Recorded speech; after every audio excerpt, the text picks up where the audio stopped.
Buenos dias, Cartagena! Bird.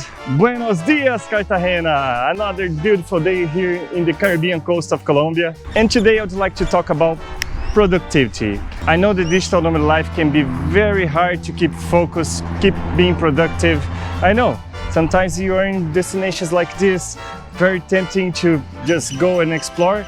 And when you see you're not delivering as much as before, I've been there. After 5 years of being nomad, I gathered a few tips, a few techniques, some from books, some from my own experience, and I'd like to put all of them here in this video, and maybe this can be useful for you. Without further ado, let's jump right in. So the first tip I had for you is understand that you're not on vacation and travel longer. Not understanding that, it means that you're gonna start like messing with your schedule. You're gonna start going to the beach on a Monday, doing like a tour on a Tuesday. And when you see, you're gonna be working overnight, gonna be working on the weekends. Maybe you're not gonna deliver stuff on time or not with the same quality. So if you have a schedule back home that was Monday to Friday, 9 to 5, try to keep it as close as possible to that. And that's why you need to travel longer. If you travel to a destination just for a week, maybe you're gonna feel anxious that you need to visit everything in 7 days. And of course, you're gonna sacrifice your schedule. For me, I have a rule that I need to stay at least a month.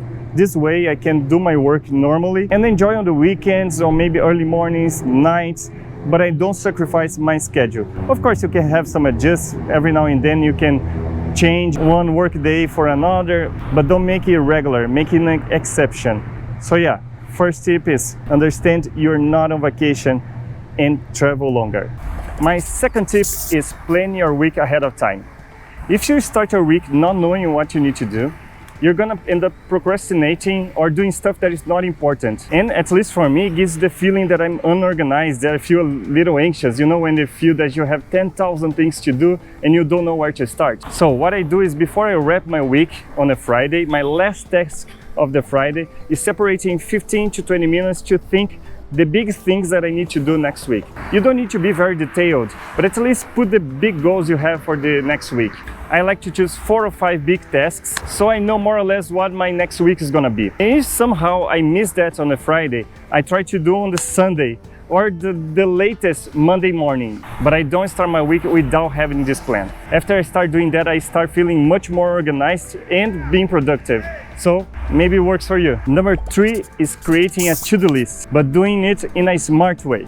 Don't put all the tasks in the same bucket as they had the same way. Let's say today is Tuesday and my big task of the day is creating this big presentation. So you have that presentation that probably is going to take 2-3 hours to come up with. And also you have like a small task that is write an email back to a client that is going to take 5 minutes. If you just put there, create a presentation and write the email, of course you want to go for the easy ones, and your main task, your big task is going to be the last thing you're gonna do in the day. So what you need to do is understanding that some tasks are more important and you need to give more relevance to them and put the small tasks all together after, and you just go for that after you accomplish the big ones.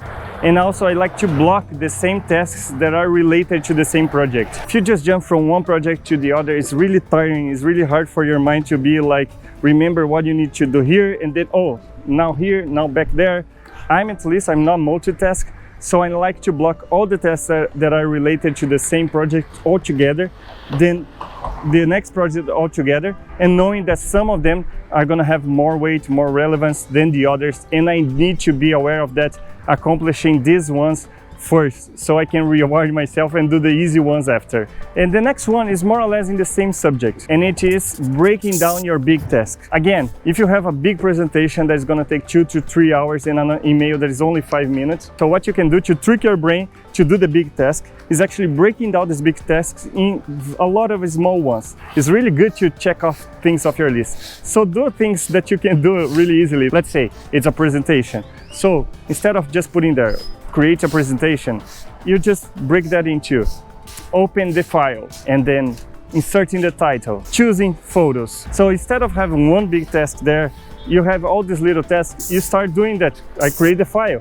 I put the title there, and you start checking off. It feels good. You're already in the flow of doing that big task, and that helps me a lot to just keep doing and accomplish that big task easier than it would be if I just saw that I had 3 hours to accomplish that task.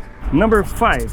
So if it's too difficult, start it save it, and continue later.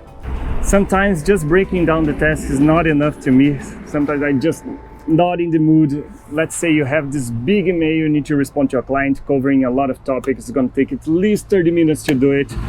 Not in the mood. It's too hard. So what I do is I open the email, I start responding. Let's say, hello, Mr. President of whatever. Thanks for reaching out to me. I would like to address your concerns regarding this. And then I stop it right there. I go for a walk, I do another task. Somehow, when I go back to the task, it doesn't feel as hard as before. So I can go with the flow and just finish. I don't know if there's any science behind that, but I read this once, I started doing it, and it really helps me whenever I'm just not in the mood. Number 6 is smartphone in another room. A few years ago, I read an article about research that they put 3 groups of students. They separate students in 3 groups for a final test. And in the first group, they said that the students could have their phone in their pockets. Could be on or off, doesn't matter. They could have it in their pocket or on the table. The second group, they could have their phones turned off inside their backpacks. And finally, the third group, they needed to leave their phones in another room. They couldn't enter in the final test room with their phones. What they learned is that actually there was no much difference in the performance between the first and the second group. The simple fact that their smartphones were right there, they knew their smartphones were right there, it didn't affect their performance. Although the third group with the phone in another room actually did way better than the other 2. I'll find this article, I'll try to put here in the comments. So since I read that, I started putting my phone in another room, and I could feel I can be more productive the days that I do that. So I think it's worth trying. It doesn't hurt to have your phone away just for a while, right?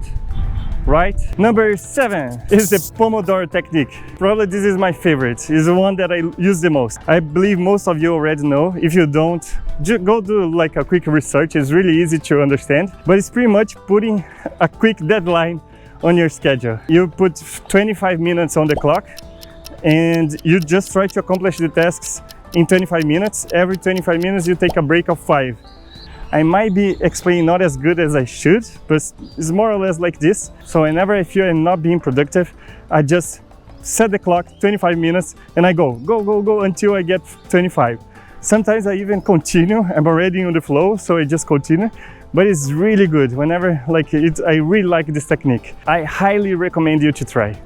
Number 8 is take breaks between different projects and also in the middle of your week, not only relying on weekends or vacation. This comes from a book called The Art of Impossible from Steven Kotler. If you haven't read it, I really recommend it. I like it. When you start working on a big project and you finish after 2 hours and need to start working on another one, your brain needs a little rest. If you just go from one flow to the other, you're gonna break.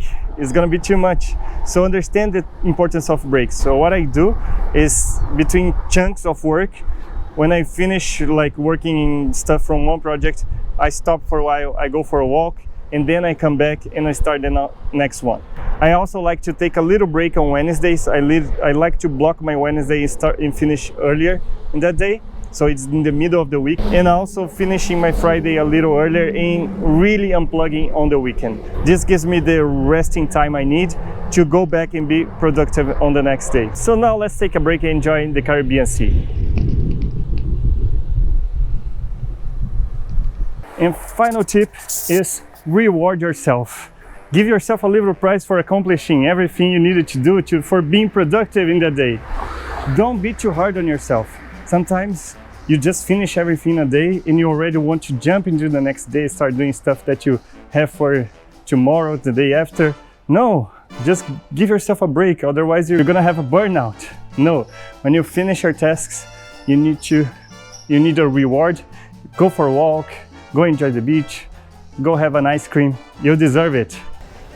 And that's it for today. I just rewarded myself for finishing this video. I got a nice ice cream in this hot day in Cartagena. And again, this was not a scientific video or anything. It's just techniques that I use for myself, and I hope that somehow can be useful for you. And also, if you have other techniques, other tips, please leave them in the comments. I would love to see and maybe learn a little more to help me being productive as well. And as always, if you like this video, please don't forget to hit the like button here. I really appreciate it.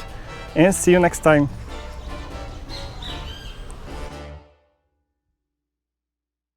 you.